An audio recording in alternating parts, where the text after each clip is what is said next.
Buhay natin. Dati dito ang tubig eh. Eh, laki na ng naano oh. Ayan oh, puro mais ang tanim. Buhay pa yan. Yun, after ilang years ba? Uy, Angelo, tama ka na. Sobra ka na, Gino. Yeah. White Sand be like. Wait. Boracay to Boracay. Boracay mini edition. Pati yung ano Bio, yung daan ng tubig dati, may tanim na rin. May konting tubig. Sinulak si Angelo eh, no? Desierto ay wala kang tubig sa desierto. Mayun oh, Gabi. Dito mag-plant ka na dito.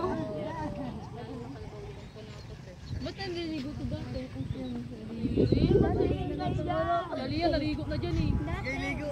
Wait, talon na. Talon na. Talon na, libre lang yung walang entrance fee. Ayaw mo nun? Walang entrance. Da. Basta yun. Ayun nun, libre lang.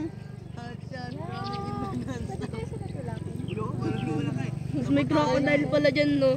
Kain. Kel, nagtatanong si Sab kung pwede daw tulakin. Sino dito, turo mo? So, sino Sab yan? Ito ba? Yung nakaupo daw, yung nakaupo daw. Kel, yung nakaupo daw. Ito ba? Sige, joke lang eh. Ay, may tao. Dugi, may ano? Dugi, may armas. May aramas. Pwede ba na lang? Doon tayo sa kabila. Yung nakakulay puti. Ito, Nakaputi. Nakaputi yan. Tara, punta tayo doon. Joke lang yan, ako sa nanay niyan. Doon tayo sa may south border. South border! May tulay daw. Lord. Saan may puno, mother? Alam mo, ano yun eh? Wala tayong pantawid dalaga. Banda yun, di ba, South Border? Border ng San Mateo at saka Quezon City. Sirain mo yung handil.